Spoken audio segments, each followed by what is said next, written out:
نحمده ونصلي على رسوله الكريم اما بعد فاعوذ بالله من الشيطان الرجيم بسم الله الرحمن الرحيم والوالدات يرضعن اولادهن حولين كاملين لمن اراد ان يتم الرضاعه وعلى المولود له رزقهن وكسوتهن بالمعروف لا تكلف نفس الا وسعها لا تضار والدة بولدها ولا مولود له بولده صدق اللہ العظیم۔ اللہ رب العزت نے ہم سب کو جو نعمتیں عطا فرمائی ہیں ان میں اہم ترین نعمت انسان کی اولاد ہے۔ یہ انسان اگر اللہ اور اس کے رسول صلی اللہ علیہ وسلم کے بتائے ہوئے طریقوں کے مطابق اولاد کی پرورش کرے، یہی اولاد انسان کی آنکھوں کی ٹھنڈک بنتی ہے، اور یہ انسان اس دنیا میں بھی سکون محسوس کرتا ہے، اور یہی اولاد انسان کے لیے آخرت میں نجات کا ذریعہ بھی بنتی ہے۔ انہی باتوں میں سے گزشتہ ملاقاتوں میں کس طرح بچے کے دنیا میں آنے کے بعد اذان دینا چاہیے، اس کے دائیں کان میں اذان، بائیں کان میں اقامت، پھر 7ویں دن اس کے سر کے بال منڈانے چاہیے، سر کے بال منڈانے کے بعد وزن کے برابر،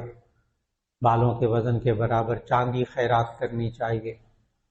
بالوں کو منڈوانے کے بعد پھر زعفران سر پہ لگائے کہ نبی صلی اللہ علیہ وسلم نے حضرت فاطمہ رضی اللہ تعالیٰ عنہ کو یہ ہدایت دی کہ 7ویں دن اچھا نام رکھا جائے، اور پھر اس کے بعد 7ویں دن عقیقہ کیا جائے۔ یہاں تک گزشتہ ملاقات میں بچوں کی پیدائش کے بعد ان کے ساتھ کیا رکھنا چاہیے، کیا معمولات رکھنے چاہیے۔ عقیقے کے بارے میں ہمارے معاشرے کے اندر جس طرح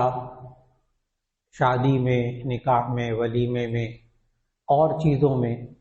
بعض رسومات داخل ہو گئیں تو وہ بہت مشکل ہو گیا، نکاح بہت مشکل ہو گیا، شادی بچوں کی بہت مشکل ہو گئی، بالکل اسی طرح عقیقے کی سنت بھی بہت مشکل ہو گئی، اور لوگوں نے اس میں اتنا کچھ بنا لیا، دعوتیں بھی ہوں گی، ٹینٹ شامیانے بھی لگیں گے، رشتہ داروں کو بھی بلایا جائے گا، پھر جن کو بلایا جائے گا وہ آئیں گے تو وہ ہدیہ تحفہ بھی لے کر آئیں گے، اپنے بچوں کے کپڑے بھی بنوائیں گے،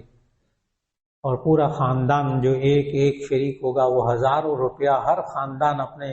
بچوں پر، بیوی بچوں پر خرچ کرے گا، پھر کہیں آ کر وہ اس کے گھر میں آئے گا، اور اس بندے کا بھی لاکھوں روپیہ خرچ ہو جائے گا عقیقے کی دعوت کرنے پر۔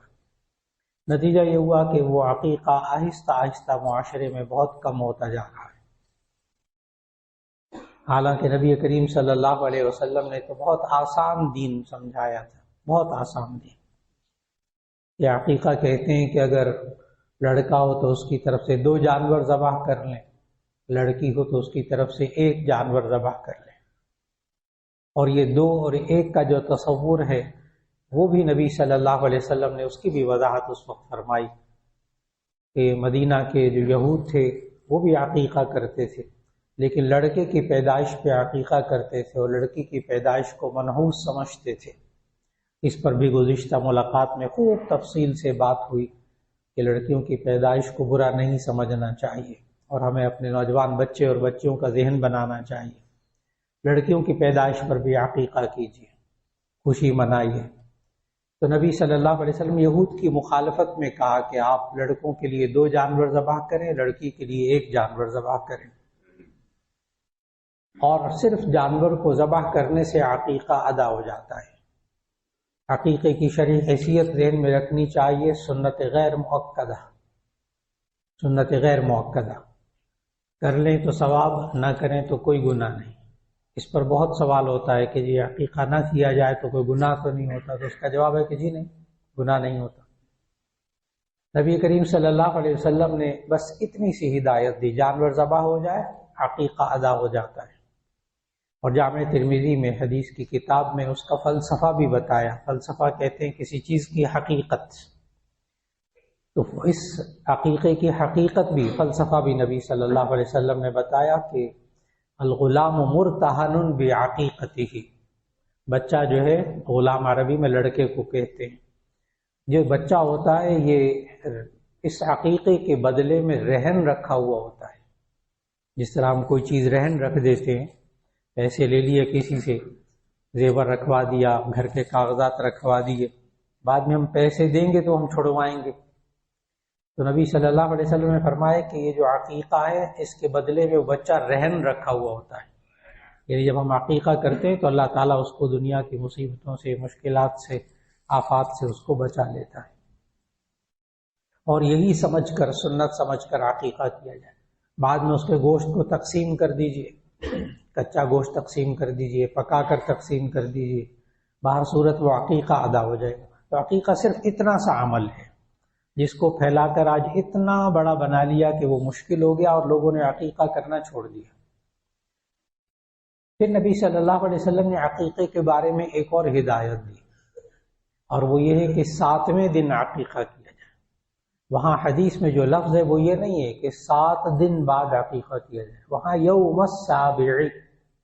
7ویں دن، حدیث کے جو الفاظ 7ویں دن عقیقہ کر لیں۔ اب وہ 7واں دن آج کل ویسا اوقات ہوتا ہے کہ اسپتال کی مصروفیت کی وجہ سے، اور کبھی وہ میکے چلی جاتی ہے، کبھی طبیعتیں ناساز ہوتی ہیں، کبھی خرچہ اتنا ہو جاتا ہے اسپتالوں کا جس کی وجہ سے عقیقہ نہیں کیا جا سکتا۔ تو اگر عقیقے کو 1 آدھ مہینے بعد بھی کرنا چاہیں، 3 مہینے، 6 مہینے بعد بھی کرنا چاہیں تو کر سکتے ہیں۔ اس میں بھی 7ویں دن کا خیال رکھا جا سکتا ہے۔ اس کا بہت آسان طریقہ کہ جس دن بچہ پیدا ہوا ہے اس سے 1 دن پہلے عقیقہ کر لیجئے، وہ 7واں دن ہوگا۔ مثال کے طور پر اگر جمعے کے دن بچہ پیدا ہوا تو ایسی صورت میں اگر 6 مہینے بعد بھی آپ عقیقہ کرنا چاہیں تو جمعرات کو آپ عقیقہ کر لیں، وہ 7واں دن ہوگا، شمار کر لیجئے گا۔ بہت آسان، نہ اس میں تاریخ یاد رکھنے کی ضرورت، لیکن سنت پر عمل۔ بسا اوقات ہوتا ہے انسان کہتا ہے نہیں اتوار کو چھٹی ہوتی ہے، کام سارے نمٹا لوں گا، گوشت تقسیم کر لوں گا، اسے اتوار کو کر لیں گے، 7واں دن نہیں بن رہا، کوئی حرج کی بات نہیں، یہ بھی سنت غیر مؤکدہ، انسان اپنی سہولت دیکھ لے اور سنت ادا کر دے۔ پھر اسی طرح نبی صلی اللہ علیہ وسلم نے عقیقے کے بعد جو اہم ترین چیز ہمیں اللہ نے قرآن میں سمجھائی، ابھی میں نے سورۃ البقرہ کی آیت نمبر 233 کی تلاوت کی۔ اس آیت نمبر 233 میں اللہ تعالیٰ نے ایک حکم دیا، وہ ایسا حکم ہے کہ جس پر آج میڈیا اور میڈیکل سائنس اور WHO جو ورلڈ ہیلتھ آرگنائزیشن ہے وہ اربوں ڈالر خرچ کر رہی ہے لوگوں کو سمجھانے پر ایک بات آج، جس کو اللہ نے قرآن مجید میں آیت نمبر 233 میں بیان فرمایا سورۃ البقرہ کے اندر۔ میں نے بتایا کہ اربوں ڈالر، لاکھوں نہیں، کروڑوں نہیں، اربوں ڈالر خرچ کیے جا رہے ہیں سمجھانے پر، اس کی بھی وجہ بھی بتاتا ہوں۔ اور وہ اللہ نے فرمایا والوالدات یرضعن اولادہن حولین کاملین، ان ماؤں کو چاہیے کہ اپنے بچوں کو 2 سال مکمل دودھ پلائیں۔ یہ وہ بات ہے کہ جس پر آج اربوں ڈالر خرچ کیے جا رہے ہیں، اور وجہ کیا ہے، پیچھے وجہ کیا ہے اس کے کیوں خرچ کیے جا رہے ہیں؟ اس لیے کہ عورتوں کی جان بچانے کے لیے، کہ عورتوں کے اندر جو بریسٹ کینسر آیا اور جس پر وہ پنک ریبن کی پوری تنظیم بنی دنیا بھر کے اندر کہ عورتوں کی جان بچائی جائے اور ان کو کینسر سے بچایا جائے۔ دراصل اللہ نے نظام بنایا اس کے جسم کے اندر، ایسے غدود بنائے ہیں کہ جس میں سے دودھ اللہ پیدا کرتا ہے اور وہ بچے کو پلایا جاتا ہے۔ اللہ نے نظام بنایا ہے۔ جب یہ فیشنوں میں پڑھ کے اور دور جدید کی تعلیم میں پڑھ کے اور ماں باپ کی تربیت نہ ہونے کی وجہ سے یہ مائیں جب دودھ نہیں پلاتی اپنے بچوں کو، انہی ماؤں کے اندر وہ کینسر کی صورت میں سامنے آتا ہے، جس سے جان جانے کا بھی اندیشہ رہتا ہے۔ اس بنا پر یہ اربوں ڈالر خرچ کیے جا رہے ہیں لوگوں کو سمجھانے کے لیے۔ اور ذہن میں رکھیے گا، یہ تو ان کو اب سمجھ میں آیا ہے نا، اب چند سال پہلے، چند دہائیاں پہلے، 50-60 سال ہو گئے ان کو سمجھ میں آئی ہے یہ بات۔ لیکن نبی کریم صلی اللہ علیہ وسلم نے قرآن حکیم کے ذریعے 1450 سال پہلے بتا دیا تھا، اس لیے کہ نبی کریم صلی اللہ علیہ وسلم سائنسدان نہیں۔ سائنسدان تو وہ ہوتا ہے جو اپنی عقل سے، اپنی سوچ سے تحقیقات کرتا ہے اور لوگوں کے سامنے اصول بیان کرتا ہے، بہت اچھا ہوتا ہے، بڑا کام کرتے ہیں۔ لیکن جو نبی کریم صلی اللہ علیہ وسلم جو کچھ بیان کرتے تھے وہ وحی الہی ہوتا تھا، وہ ان کی اپنی سوچ نہیں ہوتی تھی، وہ اپنی تحقیق نہیں ہوتی تھی، وہ تو ما ینطق عن الہوی ان هو الا وحی یوحی، وہ تو جو وحی ہوتی تھی وہ بتاتے تھے۔ تو یہ ہمارے خالق نے بتایا، یہ ہمارے خالق نے بتایا، جو ماں کا بھی خالق، بچے کا بھی خالق، باپ کا بھی خالق، وہ سمجھا رہا ہے۔ اور اللہ نے اس طویل آیت میں، لمبی آیت ہے، آیت نمبر 233،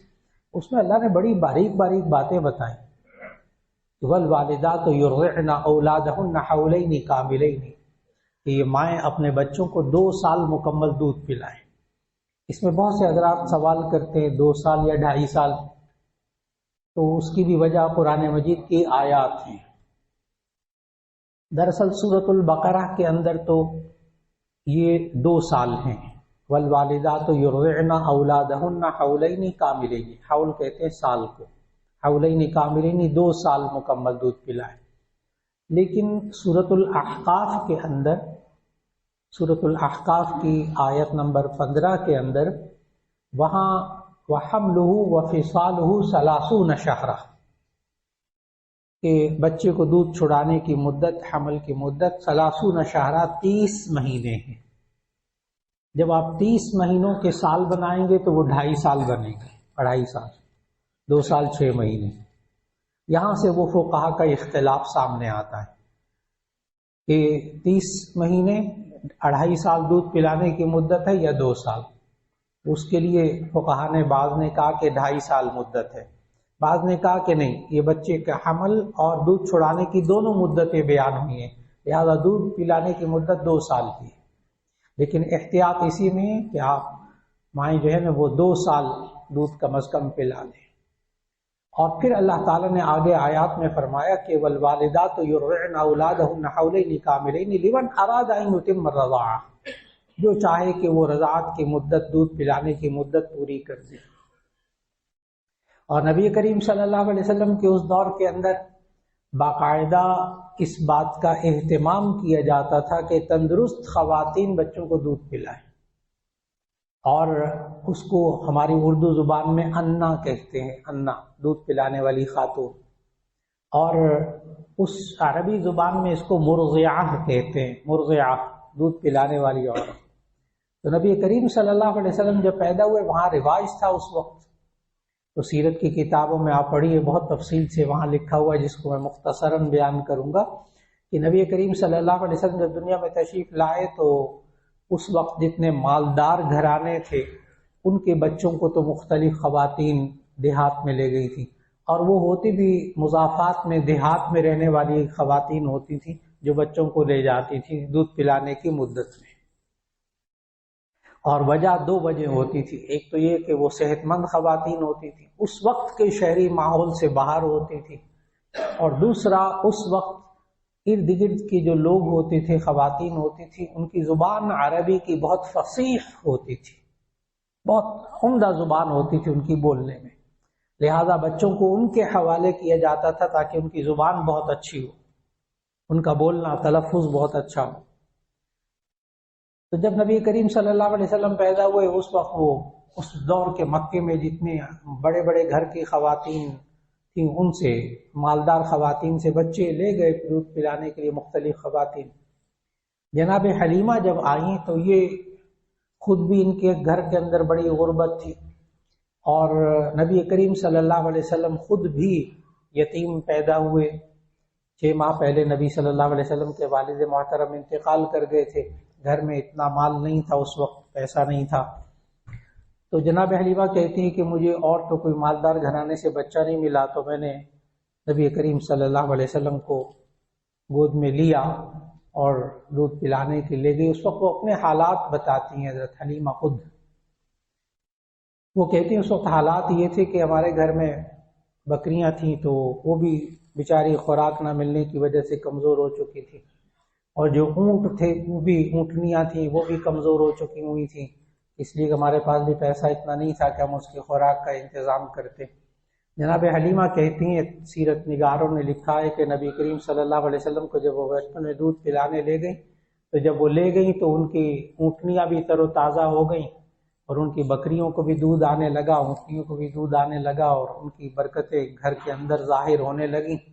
یہ انہوں نے نبی کریم صلی اللہ علیہ وسلم کو اس وقت کی بچپن کی تشریف آوری کی برکتیں انہوں نے خوب بتائیں۔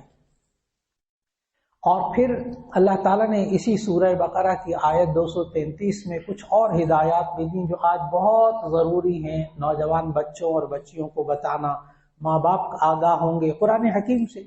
ان بچوں کو نوجوان کم از کم شادی شدہ بچوں کو آیت نمبر 233 اس سورۃ البقرہ کی پڑھائی جائے، ان کو باقاعدہ سمجھائی جائے، دیکھو اللہ نے کیا حکم دیا، پہلے سے ذہن سازی کی جائے، ورنہ بعد میں بہت دقت پیش آتی ہے۔ اللہ نے کیا ذہن سازی کی کہ والوالدات یرضعن اولادهن حولین کاملین لمن اراد ان یتم الرضاعہ وعلی المولود له رزقهن وکسوتهن بالمعروف۔ بہت عجیب حکم ہے، خالق ہے نا اللہ، اسے معلوم ہے اب ضروریات بدل رہی ہیں، تو فرمایا کہ باپ کے اوپر لازم ہے، ویسے تو میاں بیوی جب ہوتے ہیں نکاح ہوتا ہے تو نان نفقہ یعنی رہائش، خرچہ، کھانا پینا یہ سب اس کے شوہر کے ذمہ ہو جاتا ہے، لیکن اس بچے کی پیدائش پر اللہ نے الگ سے کہا وَعَلَى الْمَوْلُودِ لَهُ رِزْقُهُنَّ وَكِسْوَتُهُنَّ بِالْمَعْرُوفِ۔ جس باپ کا یہ بچہ ہے اس پر لازم ہے کہ وہ ماں کے رزق، کھانے پینے اور اس کے لباس کا اچھی طرح اہتمام کرے، یہ الگ سے حکم ہے۔ اور اب میڈیکل سائنس کیا کہتی ہے کہ دودھ پلانے والی مائیں بچیاں کمزور ہوتی ہیں، ان کی خوراک کا اہتمام کریں، اب انہوں نے پرورش کرنی، یہاں تک کہ نبی کریم صلی اللہ علیہ وسلم نے دودھ پلانے والی ماں کے لیے روزہ نہ رکھنے کا حکم دیا۔ دودھ پلانے والی ماں کو کہا کہ اگر رمضان آ جائے تو وہ روزہ قضا کر لیں بعد میں، ابھی وہ نہ، کیوں؟ اس لیے کہ اس سے بچے کی خوراک پر فرق پڑے گا۔ دیکھیے گا دین کتنی گہرائی میں سمجھا رہا۔ اس لیے مرضعہ یعنی دودھ پلانے والی خاتون کے لیے شرعی حکم یہ ہے کہ وہ رمضان کے روزے چھوڑ دے، رمضان کے روزے چھوڑ دے، فرض روزے، اور پھر جب وہ بعد میں فارغ ہو جائے مدت سے اور پھر کسی وقت میں جا کر وہ روزے قضا کر لے۔ اور اس شوہر پر، باپ پر لازم ہے کہ اس وقت بیوی کے کھانے پینے کا اور لباس کا اہتمام کرے اس بچے کی وجہ سے۔ آج یہ ایک بڑی عجیب بات عرض کروں گا کہ آج کل ہمارے نوجوان جو شادی شدہ ہوتے ہیں وہ بچیاں ہوتی ہیں، اولاد ہوتی ہے، اور اس کے بعد راتوں کو جاگنا، مشکلات، فلاں فلاں، اور یہ سانسیں بھی اس وقت، اب ہماری بزرگوں کی ذمہ داریاں ذہن میں رکھیے گا، سانسیں بھی اس وقت کہتی بس ٹھیک ہے کام بھی کرو، یہ بھی کرو، وہ بھی کرو، برتن بھی دھو، فلاں بھی کرو، کھانا بھی پکاؤ، صفائی بھی کرو، کپڑے بھی دھو، یہ بھی کرو، بچے کو بھی سنبھالو۔ نتیجہ یہ ہوتا ہے کہ آج ہمارے معاشرے کے اندر یہ جو نئے شادی شدہ جوڑے ہوتے ہیں جن کی اولاد ہوتی ہے، ان کی مائیں ڈپریشن میں مبتلا ہو رہی ہیں بہت زیادہ، صرف اس وجہ سے، اس آیت پر عمل نہ کرنے کی وجہ سے کہ اللہ نے کیا کہا کہ دیکھو اب اس کے ہاں اولاد ہوئی ہے، اب اس کی ذمہ داریاں بدل رہی ہیں، اب اس کا کھانا پینا اچھا کرو، اس کا لباس اچھا کرو، اس کے آرام کا خیال کرو تاکہ یہ بچے کی پرورش اچھے طریقے سے کر سکے۔ اور ہمارے معاشرے کا نوجوان اس آیت سے بالکل غافل ہے، ہم نہیں سمجھا سکے کہ قرآن میں کیا آتا ہے۔ وَعَلَى الْمَوْلُودِ لَهُ رِزْقُهُنَّ وَكِسْوَتُهُنَّ بِالْمَعْرُوفِ۔ پھر آگے کیا فرمایا؟ آج ساسوں کو اور سسر کو ذہن میں رکھنی ہوگی آیت کا یہ حصہ، لا تکلف نفس، کہ وَعَلَى الْمَوْلُودِ لَهُ رِزْقُهُنَّ وَكِسْوَتُهُنَّ بِالْمَعْرُوفِ، لا تکلف نفس، کہ ان میں سے کسی جان کو تکلیف نہ پہنچائے اس بچے کی وجہ سے، تکلیف نہ پہنچے، ولا مولود له بولد، باپ کو بھی تکلیف نہ پہنچے اس بچے کی وجہ سے۔ بچوں کی پیدائش کے بعد ہمارے نوجوان بے فکر ہوتے، ذمہ داری کا احساس نہیں ہوتا کہ اب وقت ہے کہ اس وقت گھر کے اندر تعاون کی فضا ہو، اس وقت گھر کے اندر سہارے کی فضا ہو، اور اس وقت ضرورت ہوتی ہے کہ تعاون اور مدد، جس سے کہ وہ دوبارہ بچی اپنی نئی زندگی کا آغاز کر سکے اور بچے کے ساتھ اس کی پرورش کو توجہ دے سکے۔ اللہ نے قرآن مجید میں کس طرح باریک باریک باتیں بتائی۔ آج وقت کی ضرورت کہ ہمیں اپنے نوجوان بچے اور بچیوں کو پہلے سے ذہن سازی کی جائے۔ اب یہ باتیں نہ تو کالجز میں پڑھائی جاتی ہیں، یہ باتیں نہ اساتذہ معلمات بتاتی ہیں، نہ ان کے علم میں ہوتی ہیں، اور اس کا واحد ذریعہ یہ ہے کہ قرآن حکیم سے تعلق، قرآن حکیم کا ترجمہ ان کو آتا ہو، کم از کم ان حصوں کا ترجمہ، ان آیات کا ترجمہ آتا ہو کہ جس کا تعلق ان کی ذات کے ساتھ موجود ہے۔ آج وقت کی بہت بڑی ضرورت ہے، لیکن اس کے لیے ذہن سازی پہلے سے۔ اور میں نے عرض کیا کہ یہ اتنا گہرا اس کا اثر ہوتا ہے کہ آج ماشاءاللہ یہاں بڑے بڑے ڈاکٹر حضرات موجود ہوتے ہیں، سب کو معلوم، آپ حضرات میں سے بھی بہت سے حضرات کو معلوم کہ بسا اوقات بچے کے اندر کچھ بیماریاں ظاہر ہوتی ہیں پیدائش کے بعد، 1 سال کے بعد، 2 سال کے بعد، 3 سال کے بعد کچھ بیماریاں ظاہر ہوتی ہیں۔ آپ نے ڈاکٹروں کے منہ سے یہ جملہ سنا ہوگا، لگتا ہے کہ اس نے ماں کا دودھ نہیں پیا ورنہ اس کو یہ بیماریاں نہ لگتی۔ آج یہ سائنس کہہ رہی۔ آج جو بہت قابل اور اچھے ڈاکٹر ہیں، چائلڈ اسپیشلسٹ ہیں، وہ آخری حد تک کوشش کرتے ہیں کہ ڈبے کا دودھ بچے کو نہ لگے، آخری حد تک کوشش کرتے ہیں۔ کئی دفعہ تو وہ ماؤں کو کہہ دیتے ہیں کہ یہ زہر ہے، یہ صرف اس وقت ہے جب اس کے پاس اور کوئی خوراک نہ ہو تو ہم متبادل کے طور پر یہ خوراک دے سکتے ہیں۔ آج بڑے ہو کر ذرا بچے 6-7 سال کے ہوتے ہیں، 8 سال کے، ان کے دانت نکلنے شروع ہوتے ہیں، یا کوئی اور معدے کی بیماریاں لاحق ہوتی ہیں، یا کوئی اور پٹھوں کی بیماریاں لاحق ہوتی ہیں، ہڈیوں کی بیماریاں لاحق ہوتی ہیں، تو بسا اوقات ڈاکٹر حضرات کیا کہتے ہیں معلوم ہوتا ہے اس کو ماں نے دودھ نہیں پلایا، اگر پلایا ہوتا تو ایسی صورت میں یہ بیماریاں اس کو لاحق نہ ہوتی۔ آج ڈاکٹر کہتے ہیں اصل میں وجہ کیا ہے کہ اللہ نے ایسی خوراک کا انتظام کیا ہے کہ وہ خالق ہے، اسے پتہ ہے کہ اس دنیا میں نئے آنے والے انسان کی ضروریات کیا ہیں، اس کو کیا کیا چیزیں چاہیے، اس کی خوراک میں کیا کیا چیزیں ہونی چاہیے۔ انسان وہ چیزیں نہیں بنا سکا اب تک، اس کا متبادل نہیں بنا سکا۔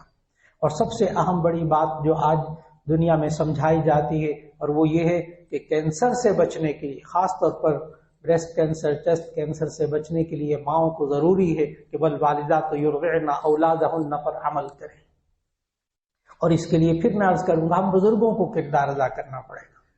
ہم بزرگوں کو کردار ادا کرنا پڑے گا، ان کو ذمہ داریاں اپنی پوری کرنی پڑیں گی، ماؤں کو اپنی ذمہ داریاں پوری کرنی پڑیں گی، تاکہ آئندہ نسلوں کی تشکیل ہو سکے، آئندہ صحت مند اولاد ہو، اور پھر اس کے ساتھ ساتھ قرآن حکیم اور اللہ اور اس کے رسول صلی اللہ علیہ وسلم کے مطابق اس کی تربیت ہو سکے۔ اللہ رب العزت جو بے اولاد ہیں، اللہ ان کو نیک اولاد عطا فرمائے، اور جن کو اللہ نے اولاد عطا فرمائی ہے ان کے لیے تو بس سورہ فرقان کی ایک دعا بہت مانگنی چاہیے، اور وہ یہ کہ ربنا ہب لنا من ازواجنا وذریاتنا قرۃ اعین، اے اللہ ہمیں اپنے گھر والوں سے، اپنی اولاد سے آنکھوں کی ٹھنڈک عطا فرما۔ وآخر دعوانا ان الحمد للہ رب العالمین۔